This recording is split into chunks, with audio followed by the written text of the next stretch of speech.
Elimika na Mahasin TV. Pata kujua wema wa Uislamu.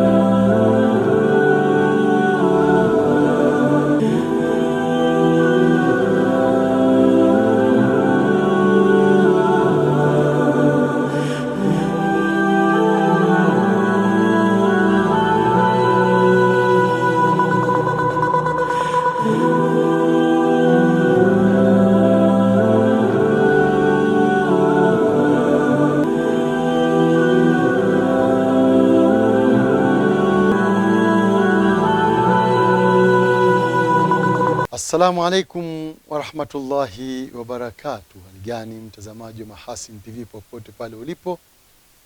Ni siku nyingine tena tunakutana katika kapu la habari. Mimi ni Hilal Sefu Yami ndio kusomea habari za kitaifa. Na katika habari za kimataifa utakuwa naye Zuberi Mgaya. Awali ya yote tunaangazia muhtasari wake. Rais Daktari Samia Suluhu Hassan kuzungumza na wazee wa mkoa wa Dar es Salaam Jumanne hii ya Desemba 2. Doria na misako ya jeshi la polisi mkoani Mwanza kwenye mapango na milima ya wanasa watuhumiwa 12. Na katika habari za kimataifa, takribani watu 400 waripotiwa kutoweka wanatafutwa nchini Indonesia baada ya mvua ya kimbunga kusababisha mafuriko ya wiki moja iliyopita. Na kapu la habari linaanzia jijini Dar es Salaam. Mkuu wa mkoa wa Dar es Salaam Albert John Chalamila amesema Rais Daktari Samia Suluhu Hassan atakutana na kuzungumza na wazee wa mkoa huo Jumanne hii ya Desemba 2 katika ukumbi wa mikutano wa kimataifa wa Julius Nyerere JNICC.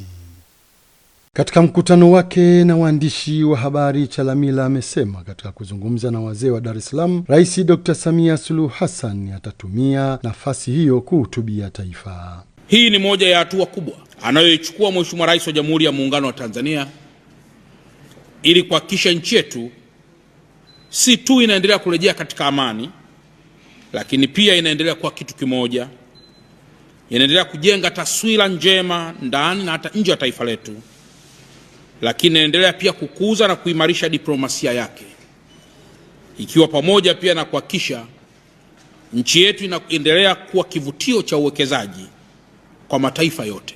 Aidha, Chalamila amesema mkutano huo wa Rais Dr. Samia Suluhu Hassan ataambatana na viongozi wa serikali, watumishi wa umma na watu wengine mbalimbali wenye mchango mkubwa katika mkutano huo. Mkutano huu mkubwa ambao Mheshimiwa Rais atahutubia wazee ama atahutubia taifa kupitia wazee katika ukumbi wa Julius Nyerere International Convention Center ni mkutano muafaka unaorejesha matumaini na kuendelea kuponya pale ambapo Watanzania waliumia.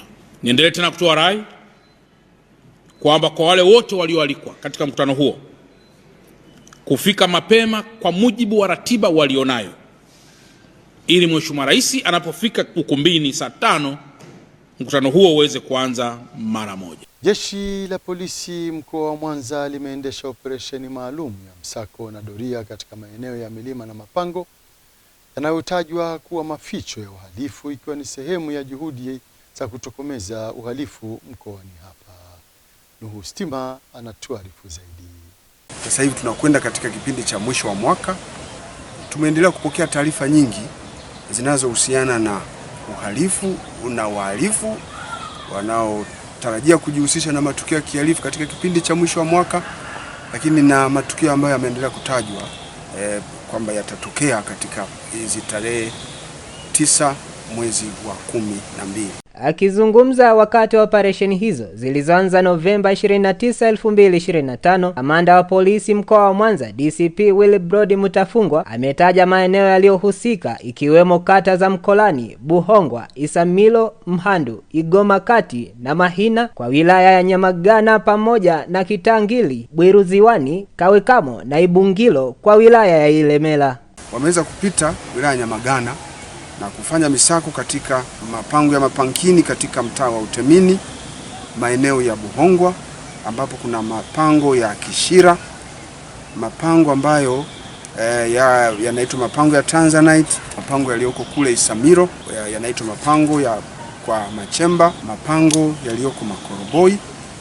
Kwa wilaya ya Ilemela tumeweza kupita katika maeneo ya Kitangili ambapo tumefanya ukaguzi na doria katika mapango eneo la Jiwe Kuu, yanaitwa maarufu mapango ya Jiwe Kuu, mapango ya Bwiru Ziwani, mapango ya Ipungiro pia. Lakini pia askari wamefanya doria katika msitu maarufu kwa jina la msitu wa Kawekamo. Maeneo mengine ambayo tumeyakagua ni mtaa wa Mahina ambapo askari wetu wameweza kupita katika mapango yaliyoko karibu kabisa na shule ya msingi ya Mwando. Na pia askari wameweza kufika katika mlima Pasua na maeneo ya Igoma Center.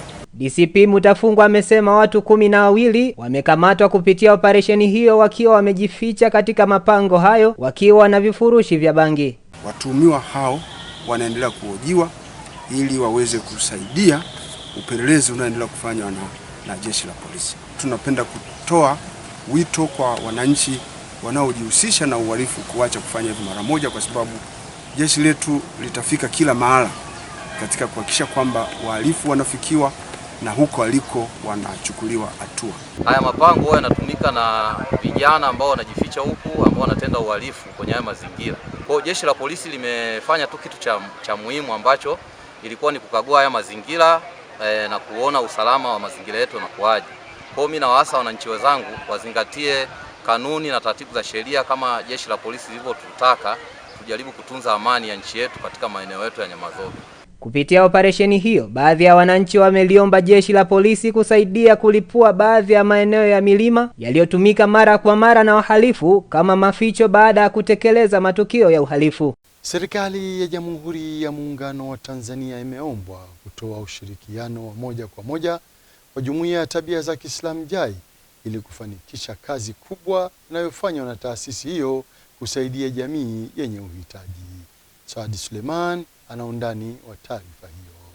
Yamezungumzwa hayo na katibu mkuu wa taasisi ya Dhi-Nurain Sheikh Shamsi Ilmi katika maadhimisho ya miaka 12 ya Jamiatul Akhlaqul Islam JAI yaliyofanyika katika ukumbi wa Sambala uliopo manispaa ya Iringa, ambapo amesema kuwa JAI imekuwa mstari wa mbele katika kuhudumia wagonjwa. Hivyo ipo haja kwa serikali kuangalia namna kuiwezesha jumuiya hiyo kwa kuipa mfuko rasmi utakayowezesha kusimamia miradi na huduma zake kwa ufanisi zaidi. Kutokana na mchango mkubwa wa JAI katika sekta ya afya, hususan katika kuchangia damu salama, leo tunatoa ombi rasmi kwa Wizara ya Afya na kuanza kuwepo kwa makubaliano rasmi, yani Memorandum of Understanding, kati ya taasisi ya JAI na serikali kupitia Wizara ya Afya ili kujenga mfumo endelevu wa ushirikiano katika shughuli za uchangiaji damu na kampeni za afya kwa jamii. Taasisi ya JAI itambuliwe rasmi kama mdau muhimu wa afya nchini na iingizwe katika utekelezaji wa dira ya taifa ya 2050. Aidha, katika risala iliyosomwa na mjumbe kutoka taasisi ya JAI,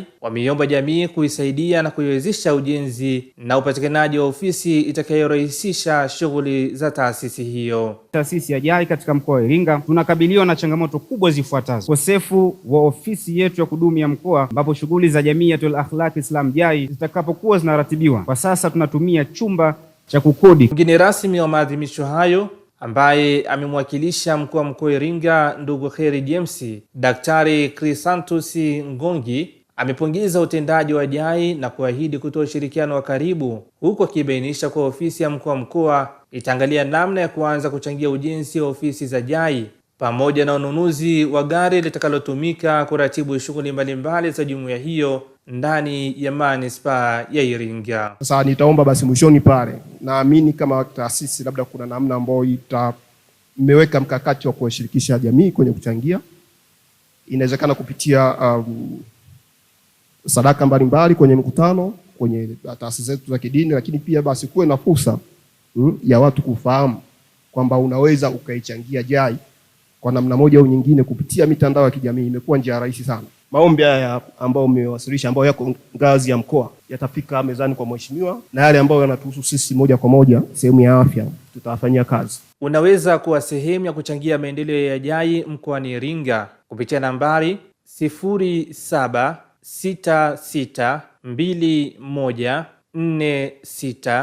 0766214679 kwa jina la Jamiatul Akhlaqul Islam, au kupitia benki DTB akaunti namba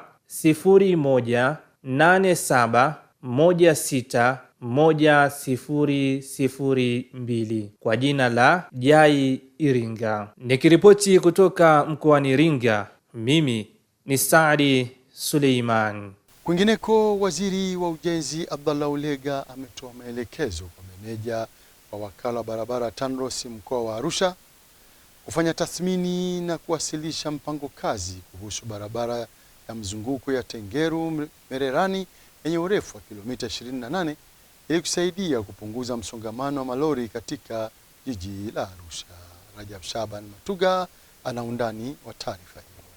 Maelekezo hayo yameyatoa mkoani Arusha wakati akikagua maendeleo ya ujenzi wa mradi wa dharura wa makaravati matatu na uinuaji wa tuta la barabara katika eneo la King'ori, barabara kuu ya Kia JCT na Manga. Njia mbadala ya kuweza kuyapitisha malori kwamba iko huko Mbuguni inakwenda na bypass alafu inasonga mbele. Hiyo tutaletea huo mpango. Niuelewe vizuri, nione tathmini, kisha tumwagize mtendaji mkuu aweze kuifanya hiyo. Na matokeo yake tukisha kuwa tumerekebisha vizuri, tutaweka alama na tutakubaliana na wenzetu wa usalama barabarani, polisi, kutoa maelekezo mahususi ya malori kupita katika barabara hiyo huko, ili barabara hii corridor ibaki kuwa wazi.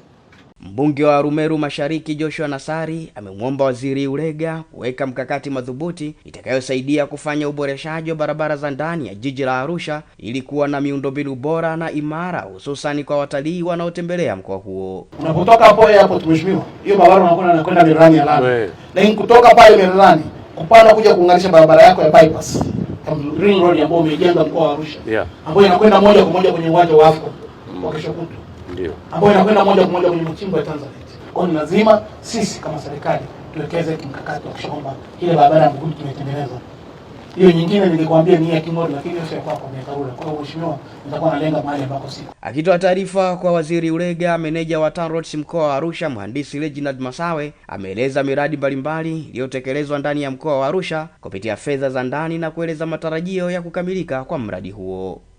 Na miradi mingine tunaitekeleza kule Namanga ambapo tunajenga daraja la mita 40 kwa shilingi bilioni 4.7, na tuna daraja lingine tunajenga katika barabara ya Arusha mjini eneo la Kisongo ambapo tunajenga seli mbili na imekamilika na tumeshaweka lami juu. Katika miradi ya seki kwa Arusha kazi kubwa iliyobaki ni tabaka la mwisho na tunategemea mradi utakamilika ndani ya muda uliopangwa. Mradi huu umesimamiwa na wakala wa barabara mkoa wa Arusha na shughuli zote za kutest material tumefanya na material yote iliyowekwa yamezingatia viwango. Halmashauri ya wilaya Kasulu mkoani Kigoma kwa kushirikiana na shirika la Umoja wa Mataifa la kuhudumia watoto UNICEF wameendesha mafunzo ya siku 2 kwa wanafunzi wa shule za msingi na sekondari yakilenga kuwajengea uwezo kwenye usimamizi wa taka ili kulinda usafi wa mazingira. Nuhustima kwa mara nyingine anaarifu zaidi. Mafunzo hayo yanatekelezwa kupitia mradi wa elimu wa kila mtoto msichana EAGL, yameandaliwa kuwapatia washiriki ujuzi wa kutumia taka hatarishi kama vile mifuko ya plastiki kutengeneza bidhaa mbalimbali zinazoweza kutumika tena. Kwa bahati nzuri tumefundisha watoto wadogo hawa kabisa ambao sasa hata wakikua ina maana watakuwa wanashajua, lakini hawa natarajia na hawa sasa wakawe walimu sasa kwa wanafunzi wenzao ambao wako kule shuleni, kwa sababu isingeweza tuwe na wanafunzi wote wa shule zote hapa. Kwa hiyo hawa waliochaguliwa kuwakilisha wenzao, hawa ndio watakuwa walimu sasa wa kuweza kuwafundisha wenzao yale ambayo tumeyapata kutoka kwa wenzetu wa UNICEF. Kabla ya kuanza kwa mradi huo, awali ulifanyika mradi wa upandaji miti kama sehemu ya kuboresha mazingira na kukabiliana na mabadiliko ya tabia ya nchi. Tukasema tusiishie hapo, kuna issues za recycling na waste management ambazo watoto wanaweza kuchukua fursa mbalimbali za takataka, kuchukua takataka na kufanya ziwe fursa, na pia kuboresha mazingira yanayowazunguka, kwa sababu tunaona kabisa kama ulivyosema janga la kipindupindu. Kwa tunaona hata hizi activities zetu ambazo tunaenda kuzifanya zinaenda kubadilisha jamii, kwa sababu tunataka kutumia mtoto kama chachu ya mabadiliko kwenye jamii. Mwezeshaji wa mafunzo hayo Mohamed Shemdoe amewaeleza wanafunzi hao kuwa na uwezo wa kutenganisha aina za takataka. Kuwe na container kwa ajili ya mifuko ya plastiki, container kwa ajili ya mabaki ya chakula, container kwa ajili ya chupa. Kwa kuwa tunakwenda kuona hizi teknolojia mbalimbali, kwa hiyo tukiweza kufika hatua kuwa na kufanya sorting ya takataka, hii plastiki maana yake tunakwenda kutengeneza sasa magodoro. Container kwa ajili ya mabaki ya chakula, kuna wale wenye mifugo watakwenda kutumia kule, lakini pia mabaki ya chakula yanasaidia kwenye mitambo ya biogas. Kwa kama shule yetu kama hivi, baada ya kutumia kuni tunatumia biogas. Kwa hiyo tukifika hatua hiyo, maana tutakuwa tumefika mbali sana. Mbali na wanafunzi, mafunzo hayo pia yamehudhuriwa na walimu wakuu wa shule pamoja na walimu wa mazingira kutoka shule za msingi Makere na Mvugwe pamoja na shule za sekondari Nyamidaho na Makere. Tunatarajia kwamba baada ya mafunzo haya, basi hao wadau wetu ambao wameshiriki siku ya leo wataweza kumudu masuala ya udhibiti wa taka, lakini na kuhifadhi mazingira. Lakini nzuri zaidi, kwa sababu wanashirikishwa wanafunzi ambao ndio tunaotarajia kwamba ndio taifa la kesho, wazazi wa kesho, walimu wa kesho na viongozi wa kesho, basi tutakuwa na mafanikio makubwa, kwa sababu tumeanzia ngazi ya chini kabisa kwa watoto wadogo ambao wataendelea na maisha hapo baadaye kwenye mazingira yetu. Tukielekea kisiwani Pemba, Wizara ya Ujenzi, Mawasiliano na Uchukuzi imewataka wananchi ambao tayari wameshalipwa fidia kupisha ujenzi wa barabara kisiwani Pemba kuondoka na kupisha wakandarasi kuendelea na shughuli zao bila ya kikwazo chochote. Naibu Katibu Mkuu Wizara ya Ujenzi, Mawasiliano na Uchukuzi, Mhandisi Ali Saidi Bakari, akizungumza baada ya kukagua maendeleo ya ujenzi wa miradi ya barabara katika wilaya Micheweni, mkoa wa Kaskazini Pemba, amezitaka mamlaka za tawala za mikoa na serikali za mitaa kutotoa kibali cha ujenzi katika maeneo ya hifadhi za barabara. Ni kwamba wale ambao tayari tumeshawalipa fidia waweze kuondoa majengo yao, lakini vile vile ni kuweza kuambia wananchi ambao wanaendelea kujenga, ambao tumeona maeneo, baadhi ya maeneo mawili matatu wananchi wanaendelea kujenga katika maeneo ambayo tayari fidia ilishalipwa au maeneo ya wazi ambayo wanajua kama barabara zinakuja. Kwa hiyo tunachoomba kwanza ni mashirikiano na wenzetu wa tawala za mikoa kupitia mabaraza ya miji pamoja na manispaa kuhakikisha kwamba hawatoi kibali kwa mtu yoyote ambaye atajenga kwenye eneo la hifadhi ya barabara. Kwa upande wake, afisa mdhamini wa wizara hiyo Ibrahim Saleh Juma ametoa rai kwa wananchi ambao wanahitaji kujenga maeneo ya nje ya barabara kufuata utaratibu ili kuondoa changamoto zisizo za lazima. Kwa mimi rai yangu ni waombe tu wananchi, pale ambapo mwananchi anataka kurejesha miundombinu afanye mawasiliano ya karibu na ofisi zetu, kwanza kuhakikisha anapata miongozo na maelekezo kupitia wizara yetu ya Ujenzi na Uchukuzi ili kuondosha changamoto ambazo zinaweza zikamtokea baada ya kukamilisha ujenzi wake. Moja, kwanza wizara itaendelea kuondosha miundombinu hiyo bila kuzingatia gharama yoyote, kwa sababu tayari serikali imeshaendelea na inaendelea kulipa fedha nyingi za umma kwa masuala ya compensation kwenye miundombinu iliyoko karibu ya barabara. Awali, mkurugenzi halmashauri ya wilaya Micheweni Hamadi Abdi Saleh amesema majengo yote ambayo hayakufuata utaratibu pamoja na wale wote ambao wameshalipwa fidia watahakikisha wanayaondoa kupisha ujenzi wa barabara hizo. Kwa jengo hili ambalo liko mbele yetu hapa ni kwamba litaondoka ndani ya siku 7.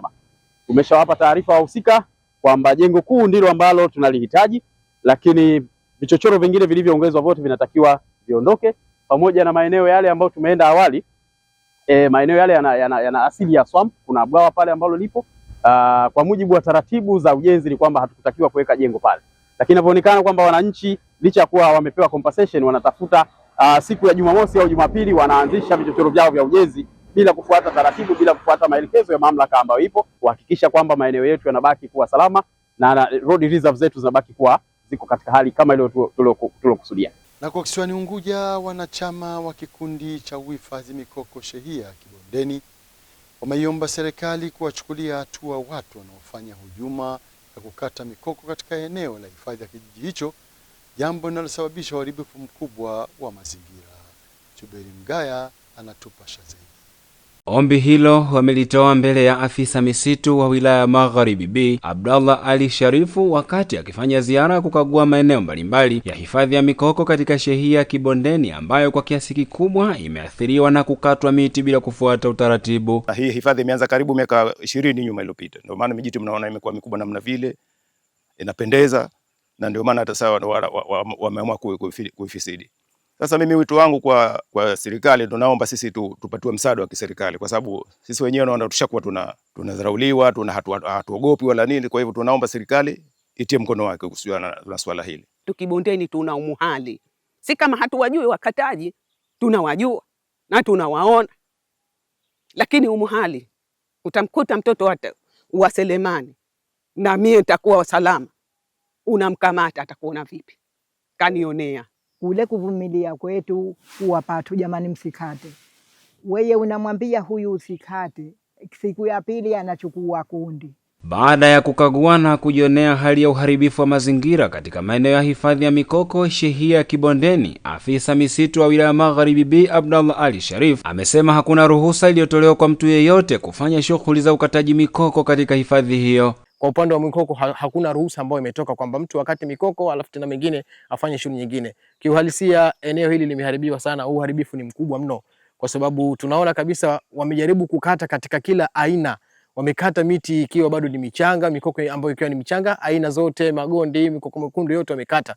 Na wamekata wakiwa wamejua kabisa kwamba huu mkoko hauwezi kuota tena. Kwa hiyo takriban tumeangalia maeneo ambayo yameharibika, yanaweza nikafika takriban hata ni hekta nzima inaweza kafika, kwa sababu wamepita katika same patches. Kila baadhi ya maeneo wamechoma, wamekata baadhi ya mikoko. Kwa hiyo kiuhalisia hali halisi jinsi ilivyo sivyo ambavyo ilivyokuwa awali. Aidha, Abdallah ameelezea mikakati ya serikali katika kukabiliana na changamoto hiyo na kuiomba jamii kushirikiana na serikali ili kuweza kuwakamata wahalifu na kuwachukulia hatua kali za kisheria. Kwa matukio haya ya kihalifu ambayo yanaendelea katika maeneo ya Kibondeni, serikali tumeamua kuchukua hatua kali kwa kufanya doria za mara kwa mara kama hii ambayo tumefanya siku leo, lakini sambamba na hiyo serikali tutapita katika kila shehia, katika kila kijiji ambacho kimezungukwa na bahari, katika kufanya doria za mara kwa mara ili kuweza kuwatafuta wahalifu na kuweza kustopisha mara moja. Lakini sambamba na hayo ni kuwahamasisha jamii kuondokana na muhali, kwa sababu kitendo cha wao kufanya muhali hii manake inatujengea sisi tuendelee kama tunashirikiana nao katika kuharibu. Na kwa taarifa hiyo ndo tunahitimisha kapu la habari kwa habari za kitaifa. Tupate mapumziko mafupi na kisha turejea hapa kuangazia habari za kimataifa. Hii ni Mahasin TV, pata kujua wema wa Uislamu.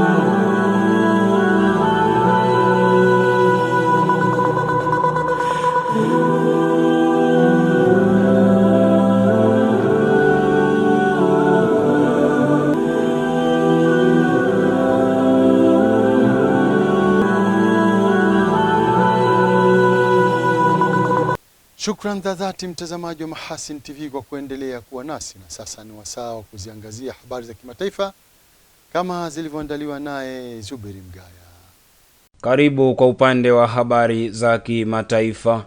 Wabunge wa Marekani wanaoshinikiza utawala wa rais wa Marekani Donald Trump kutoa majibu kuhusu mashambulizi ya kijeshi dhidi ya boti zinazoshukiwa kuwa na dawa za kulevya za Venezuela kufuatia ripoti kwamba kulifanyika shambulio la pili la kuwaua manusura wa shambulio la awali. Kufuatia ripoti hiyo, kamati zinazoongozwa na Republican zinazosimamia Pentagon zimeapa kuchunguza mashambulizi ya Marekani dhidi ya boti ya katikati visiwa vya Caribbean. Novemba 28 ya mwaka huu 2025, gazeti moja la The Washington Post liliripoti kwamba shambulizi la Marekani kwenye boti ya tarehe 2 Septemba mwaka huu 2025 liliacha manusura wawili, lakini shambulio la pili lilifanyika ili kutii maagizo ya waziri wa ulinzi Pete Hegseth ya kuua kila mtu ndani ya boti hiyo, huku Hegseth alikosoa ripoti hiyo akisema ni habari za uongo na Rais Donald Trump alisema anamwamini kwa 100%. Hata hivyo, Marekani imepanua shughuli zake za kijeshi katika visiwa vya Caribbean na kufanya mashambulizi kadhaa dhidi ya boti zinazoshukiwa za kusafirisha dawa za kulevya katika bahari ya kimataifa nje ya Venezuela na Colombia kama sehemu ya kile inachokiita ni operation ya kupambana na mihadarati. Ikumbukwe kuwa zaidi ya watu 80 wameuawa tangu Septemba mwaka 2025, ambapo utawala wa Trump unasema unajilinda kwa kuharibu boti zinazobeba dawa haramu kwenda Marekani.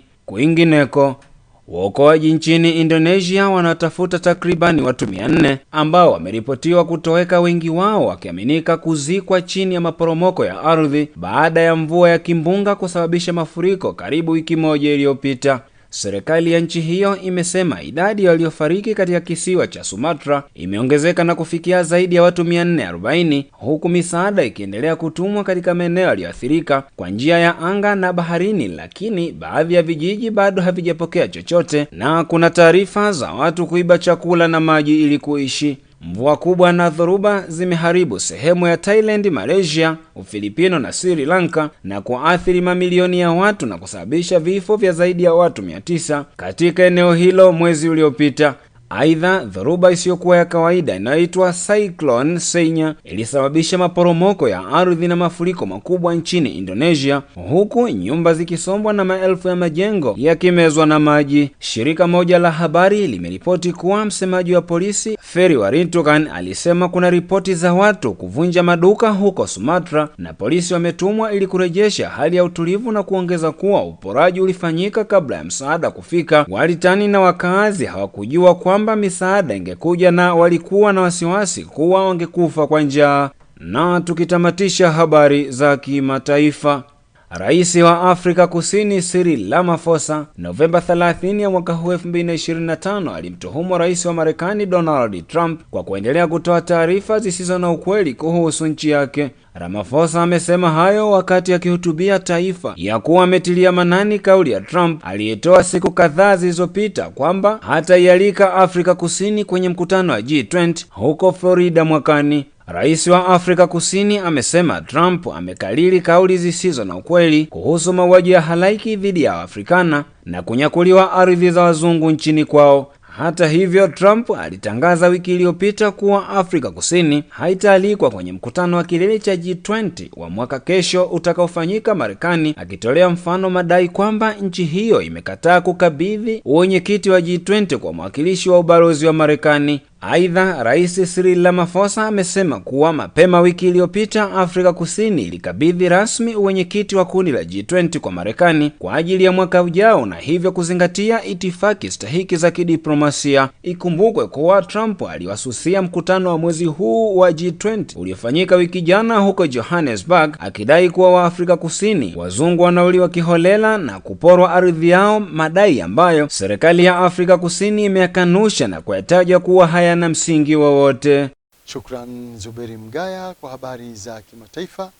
Na kabla hatujahitimisha kapu letu la habari, tujikumbushe miongoni mwa habari tulizokuwa nazo hii leo. Rais Daktari Samia Suluhu Hassan kuzungumza na wazee wa mkoa wa Dar es Salaam Jumanne hii ya Desemba 2. Doria na misako ya jeshi la polisi mkoani Mwanza kwenye mapango na milima ya wanasa watuhumiwa 12. Na katika habari za kimataifa, takribani watu 400 waripotiwa kutoweka wanatafutwa nchini Indonesia baada ya mvua ya kimbunga kusababisha mafuriko ya wiki moja iliyopita. Na kufikia hapo ndo tunahitimisha kapu la habari. Inshallah para majaliwa yake Maulana, ungana nasi hapo kesho muda na wakati kama huu. Kwa niaba ya wenzangu wote waliofanikisha kuleta kapu la habari, mimi ni Hilal Sefuria Amin kusomea habari za kitaifa, na katika habari za kimataifa kulikuwa naye Zuberi Mgaya. Nikutakia utazamaji mwema wa vipindi mbalimbali vinavyoendelea hapa Mahasin TV. Pata kujua wema wa Uislamu. Billahi taufik. Wassalamu alaikum warahmatullahi wabarakatuh. Asante, uwe na wakati mwema.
Kunywa maji safi na salama ya uhai.